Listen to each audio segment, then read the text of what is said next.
बिस्मिल्लाहिर्रहमानिर्रहीम। अस्सलाम वालेकुम। आज हमने पढ़ना है सेंट्रीफ्यूगल फोर्स।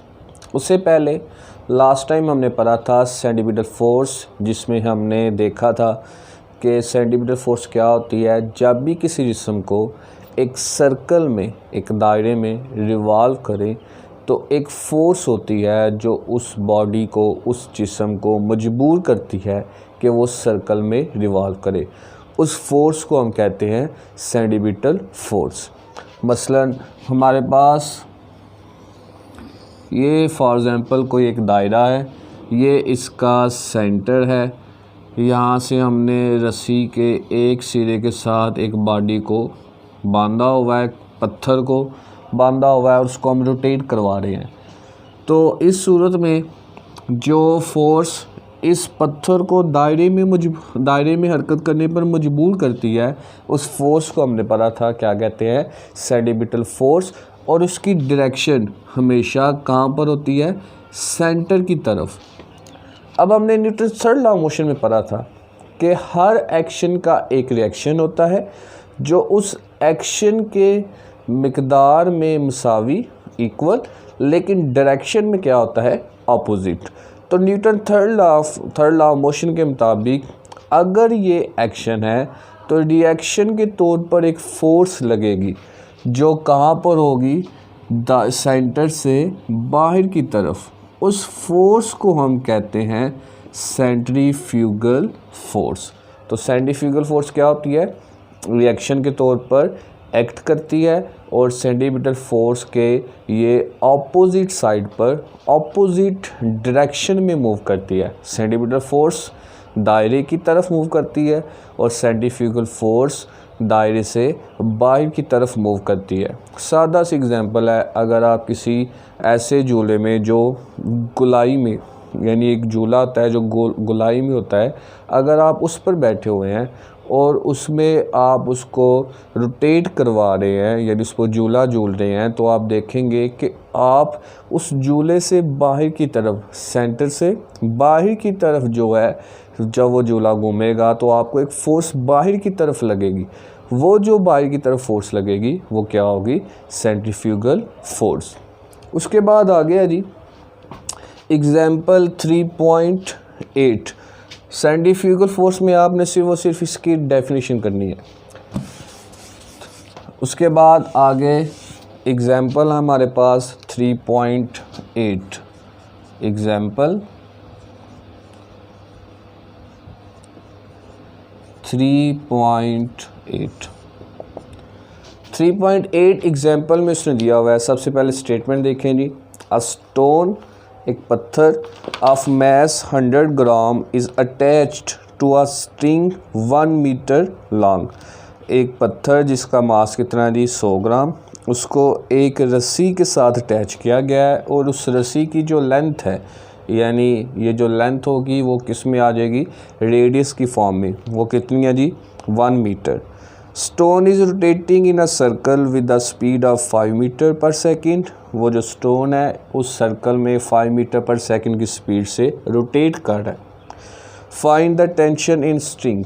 फाइंड क्या करना है हमने, टेंशन को। तो गिवन हमारे पास यहाँ पर आ गया। सबसे पहले स्टोन का मैस विच इज़ 100 ग्राम। मैस का स्टैंडर्ड यूनिट क्या होता है जी, किलोग्राम। इसको किलोग्राम में कन्वर्ट कर दो। तो किलोग्राम में कन्वर्ट करना है तो क्या करेंगे, 1000 से डिवाइड करेंगे, ये आ जाएगा 0.1 kg। उसके बाद आगे हमारे पास रेडियस दिया हुआ है, यानी ये अगर सर्कल है, ये इसका सेंटर, यहाँ से जो स्ट्रिंग की लंबाई, ये जो लंबाई है किसके बराबर होगी, उसके रेडियस यानी आर के। तो आर हमारे पास दिया हुआ है 1 मीटर। उसके बाद कितनी स्पीड से मूव कर रहा है, v = 5 मीटर पर सेकंड।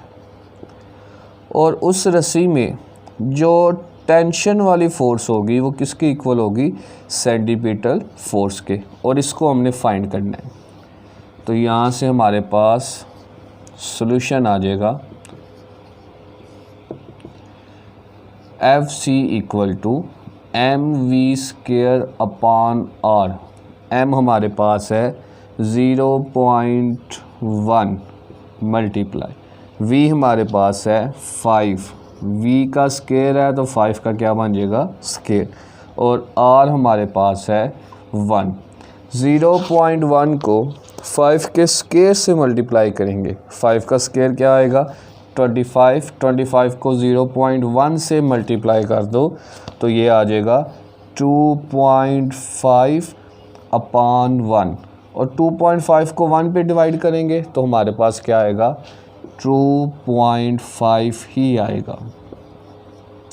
ये हमारे पास क्या आ गई, सेंटीपिटल फोर्स।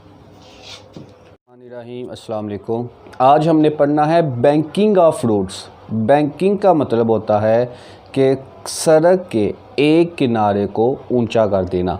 यानी अगर हम फ़र्ज़ कर लें कि हमारे पास ये एक सड़क है, तो इस सड़क के दो हिस्से हैं, दो किनारे हैं, एक ये वाला और एक ये वाला। जैसे ही टर्न आता है तो आप अक्सर देखते हैं कि वो जो रोड है टर्न होता है वो ऐसे कर्व होता है। यानी इसका अब देखें तो ये हिस्सा ऊंचाई में है और इसकी ऊंचाई क्या है, कम। इस प्रोसेस को बोलते हैं banking of roads. Banking of roads हम क्यों करते हैं, इसका क्या फ़ायदा होता है। हम अक्सर देखते हैं कि जब सड़क जो टर्न होता है, एक स्ट्रेट रोड है, उसमें जो टर्न है वो कर्व पाथ में है, जिस तरह मैंने अभी हाथ से आपको समझाने की कोशिश की है। इसका फ़ायदा क्या होता है, इसका फ़ायदा ये होता है कि जब गाड़ी स्पीड से टर्न लेती है तो जो वो कर्व पाथ है, कर्व रोड है, वो उसको नेसेसरी सेंटीपिटल फोर्स प्रोवाइड करता है, और जो गाड़ी है वो बग़ैर किसी हादसे के आसानी से टर्न जो है वो ले सकती है। अगर रोड एल शेप में हो, यानी ये स्ट्रेट रोड है और जो इसका टर्न है वो इस शेप में हो, तो अब जो चूँकि यहाँ पे कर्व पाथ नहीं है, सेंटीपिटल फोर्स में मैंने क्या पढ़ा था कि ऐसी फोर्स जो किसी भी बॉडी को क्या करती है, एक कर्व पाथ में रोटेट। सेंटीपिटल फोर्स में हमने क्या पढ़ा था, एक ऐसी फोर्स जो किसी भी बॉडी को मजबूर करती है कि वो एक सर्कुलर ट्रैक में रिवॉल्व करे। तो जब यहाँ पर रोड एल शेप में होगा, यहाँ पे कोई भी कर्व पाथ नहीं है, क्योंकि कर्व पाथ जो होता है वो तकरीबन इस तरह सर्कुलर पाथ, इसको हम हाफ सर्कल भी कह सकते हैं, इस पाथ की तरह होता है। तो यहाँ पे तो सर्कुलर पाथ है, इसलिए यहाँ पे सेंटीपिटल फोर्स जो है वो यहाँ पे मौजूद होगी। लेकिन यहाँ पे कोई सर्कुलर ट्रैक नहीं है, सर्कुलर पाथ नहीं है, इसलिए यहाँ पे सेंटीपिटल फोर्स भी जो है वो यहाँ पर एग्जिस्ट नहीं करेगी। तो जब हमने इस टर्न में, ऐसा कोई टर्न होगा, एक गाड़ी जो है वो इस रोड पर जो है इस तरह हमारे पास क्या कर रही है जी, मूव कर रही है, तो इस तरह का जो टर्न होगा, उस सूरत में गाड़ी को जो टर्न लेना होगा वो क्या करना पड़ेगा, अपनी स्पीड को कम करना पड़ेगा। लेकिन इस बैंकिंग ऑफ रोड का, इस कर्व पाथ का हमें क्या फ़ायदा होता है कि जो गाड़ी है वो एक स्पीड से भी टर्न ले सकती है, क्योंकि यहाँ पर सर्कुलर ट्रैक है।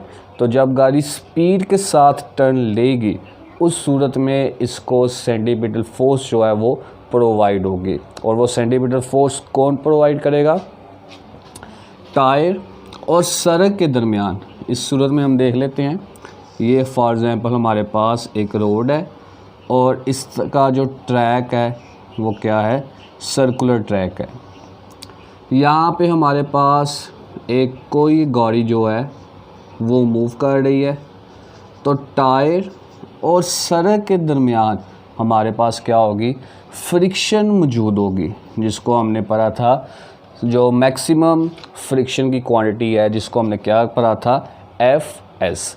तो ये जो FS है ये नेसेसरी सेंटीपिटल फोर्स प्रोवाइड कर रही है। यहाँ पे मैं एक लफ्ज़ का इस्तेमाल कर रहा हूँ नेसेसरी ज़रूरी, यानी अगर आप यहाँ पे एक रोड में है, वहाँ पे आप कोई भी चीज़ है, मोटरसाइकिल है, गाड़ी है, उसमें स्पीड के साथ टर्न ले रहे हैं, तो ये जो नेसेसरी सेंटीपिटल फोर्स है ये डिपेंड करती है आपकी गाड़ी की स्पीड पर।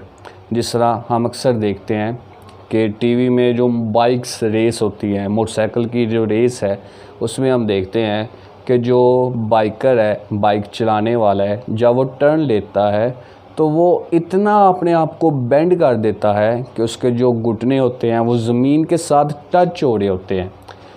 क्यों? क्योंकि उसकी स्पीड क्या है? ज़्यादा।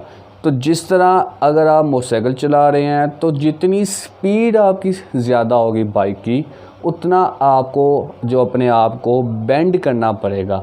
अगर आपकी स्पीड कम है, आप अपने आप को बेंड कर देते हैं, तो उस सूरत में जो नेसेसरी सेंटीपिटल फोर्स है वो प्रोवाइड नहीं होगी। ये जो सेंटीपिटल फोर्स है, नेसेसरी सेंटीपिटल फोर्स, ये किस पे डिपेंड कर रही है? आपकी गाड़ी की स्पीड पर। तो स्पीड जितनी ज़्यादा होगी उतना आपको अपने आप को, अगर आप मोटरसाइकिल पर चल रहे हैं तो अपने आप को बेंड करना पड़ेगा, ताकि जो मोटरसाइकिल है वो बग़ैर किसी हादसे के आसानी के साथ जो है वो टर्न ले सके। तो जैसे ही जो यहाँ पे नेसेसरी सेंटीपिटल फोर्स हमें कौन प्रोवाइड करेगा? जो टायर और रोड के दरमियान मैक्सिमम क्वांटिटी ऑफ फ्रिक्शन की ज़्यादा से ज़्यादा मिकदार, मैक्सिमम लिमिट ऑफ फ्रिक्शन, जिसको हमने किससे रिप्रेजेंट किया था इसी चैप्टर में FS के साथ, वो यहाँ पर ज़रूरी सेंटीपिटल फोर्स जो है वो प्रोवाइड करेगी और वो आसानी के साथ इस गाड़ी को यहाँ से सर्कुलर ट्रैक में मूव करते हुए इस तरह स्पीड के साथ इसको टर्न लेने में फ़ायदा पहुंचाएगी और बग़ैर हादसे के, यानी बग़ैर गाड़ी के स्किड फिसलने के, आसानी के साथ जो गाड़ी है वो इस सर्कुलर ट्रैक से क्या करेगी?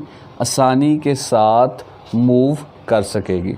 तो सेंट्रीपिटल फोर्स अब यहाँ पे अगर उसकी मिकदार जो यहाँ पे FS है वो सेंट्रीफ्यूगल फोर्स है, क्योंकि टूवर्ड सेंटर क्या होगी? सेंटीपिटल फोर्स, और आउटवर्ड हमारे पास क्या होगी? Centrifugal force.